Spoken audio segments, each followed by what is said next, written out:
Hi, let's take a look at the Rise of the Tomb Raider PC port and how it performs.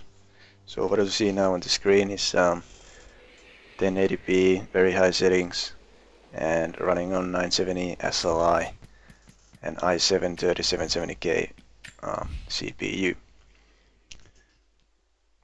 With SLI on very high settings, 1080p, you can get pretty much locked FPS to 60, but there will be some drops to even 10 FPS and some stuttering, and the frames drop to something like 30 FPS, so that is not nice.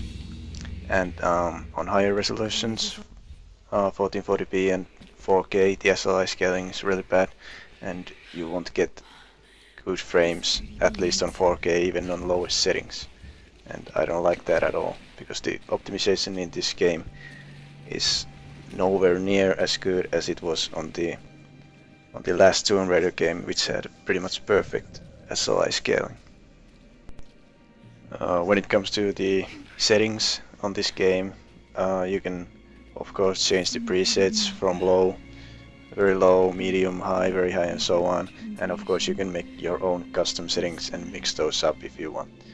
About the AA, I would recommend you using the FX AA, because the SSAA 2 times and SSA 4 times will make you take a huge performance hit if you use those settings. The graphics on this game compared to the last Tomb Raider game, I think they are better now, but not a huge difference in graphics, and the requirements to run this game are way higher, so I think this is a pretty bad optimization, and I hope it will get patched and get some updates to the driver also. If you have lower CPU than the 970, I would recommend you maybe waiting, if you have the patience, for the patches and drivers from NVIDIA, and see if the performance gets better, because even single 970 on very high settings is not gonna make the 60 FPS locked. Maybe high settings, but I don't know. So I would recommend you waiting if you have the patience before you buy the game.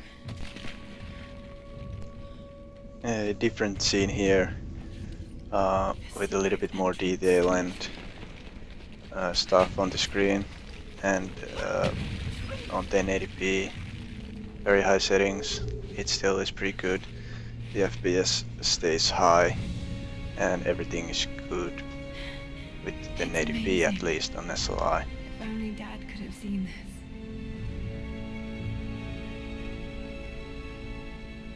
As you can see, it runs nicely here on 1080p, but soon I'm gonna change it to the 1440p very high settings for a while, and 4K with very high settings. Of course, I wouldn't expect 970 in SLI to run in 4K very high settings, even if the optimization would be good. But really, I would say that on 4K, even on very high settings with FXAA, I think you should get something like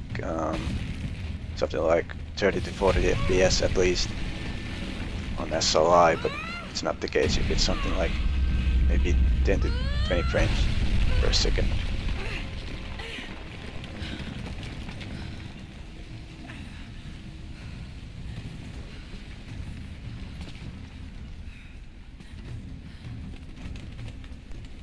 So at this point I changed the resolution to 1440p, and you'll see what kind of frames we get on 1440p and very high settings still.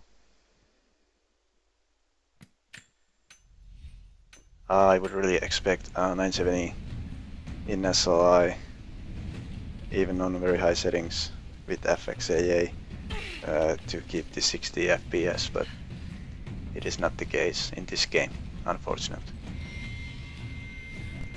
As you can see, there would be still room for better frames if the usage of my cards would be higher, but it is what it is, and I hope the later on we get a little bit more SLI scaling, or better SLI scaling.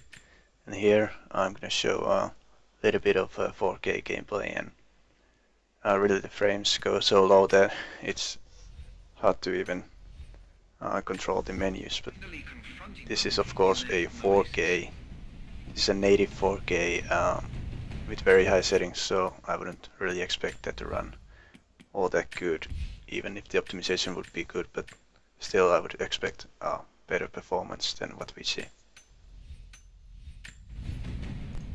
I don't know what happened to the Shadowblade recording here. As you can see, it's weird, but overall I would say the SLI scaling is pretty bad in this game. You will get some frame rate drops and stuttering, at least on SLI, but I hope those will get patched and will get better later.